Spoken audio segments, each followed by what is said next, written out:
एक बार फिर उलझती जा रही है ज्ञानवापी मस्जिद की कहानी। गौरी से लेकर मुगलों ने की थी काशी में अपनी मनमानी।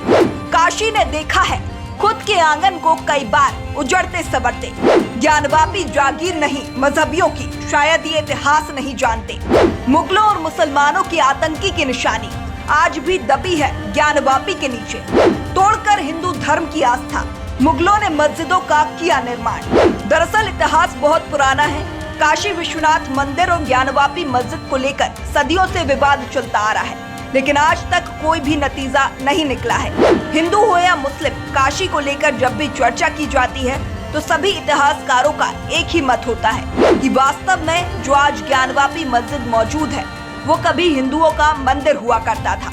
दस्तावेजों को भी टटोला जाए तो हिंदू धर्म के बुद्धिजीवियों और ग्रंथ शोध का मानना है कि सबसे पहले मोहम्मद गौरी के आदेश पर कुतुबुद्दीन ऐबक ने 1194 में काशी में बने महादेव मंदिर को लूटा और उसे तोड़कर नष्ट कर दिया।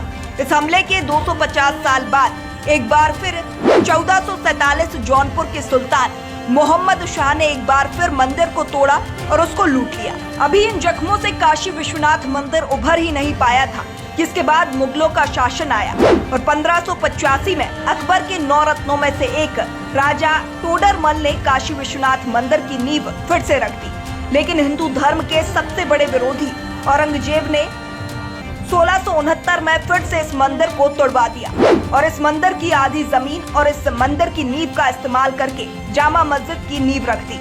बता दें, जवाहरलाल नेहरू और औरंगजेब दरबारी मुस्तैद खान द्वारा लिखी गई किताब में दावा किया गया है कि औरंगजेब ने अपने शासनकाल में कई बार हिंदू मंदिरों को तोड़ा, अपनी ताकत दिखाई और मस्जिदों का निर्माण करवाया, जिसमें से एक ज्ञानवापी की जामा मस्जिद भी है। बता दें, मस्जिद बनाने के बाद मंदिर का आधा हिस्सा 125 साल तक वीरान पड़ा रहा। 1735 में इंदौर की महारानी अहिल्या देवी ने ज्ञानवापी परिसर के पास एक मंदिर का निर्माण करवाया, जिसे आज हम काशी विश्वनाथ के नाम से जानते हैं। इसके बाद भी काशी के मंदिर को अनेकों बार तोड़ा और लूटा गया।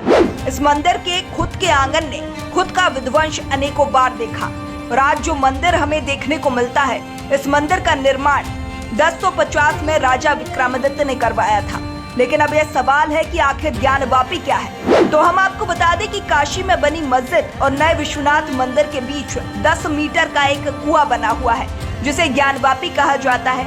इस ज्ञानवापी नामक कुएं की वजह से इस मस्जिद का नाम ज्ञानवापी बताया गया है। हमारे शास्त्रों में लिखा गया है कि शिव जी ने अपने त्रिशूल से इस कुएं का निर्माण कराया था और माता पार्वती को भी यहीं पर ज्ञान की प्राप्ति हुई थी, इसीलिए इसको ज्ञानवापी कहा जाता है। लेकिन जब ज्ञानवापी का संबंध हिंदू धर्म से है तो फिर किस बुनियाद के आधार पर क्यों मुसलमान ज्ञानवापी मस्जिद को अपना कह रहे हैं?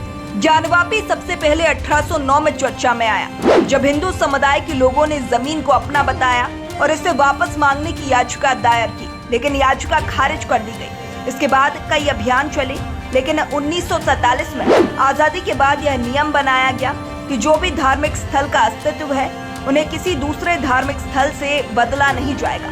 सन 1993 में एक बार फिर यह मुद्दा उठा, लेकिन कोई फैसला सामने नहीं आया, इसीलिए इस मुद्दे को टाल दिया गया। इसके बाद 2018 की शुरुआत में जब इस मुद्दे को चर्चा में लाया गया तो 2018 में फिर से इस मुद्दे को रोक दिया गया, लेकिन 2019 में फिर से इस मामले की सुनवाई हुई और 2021 में ज्ञानवापी मस्जिद को पुरातात्विक सर्वे की मंजूरी दी गई। वहीं 2022 में सर्वेक्षण का काम पूरा हुआ और यह साबित हो गया कि वास्तव में ज्ञानवापी मस्जिद हिंदुओं की जमीन है। लेकिन एक साल के बाद भी यह मामला उलझा हुआ है। बहरहाल इस पूरे मामले में आपका क्या कहना है, हमें कमेंट बॉक्स में कमेंट करके जरूर बताएं।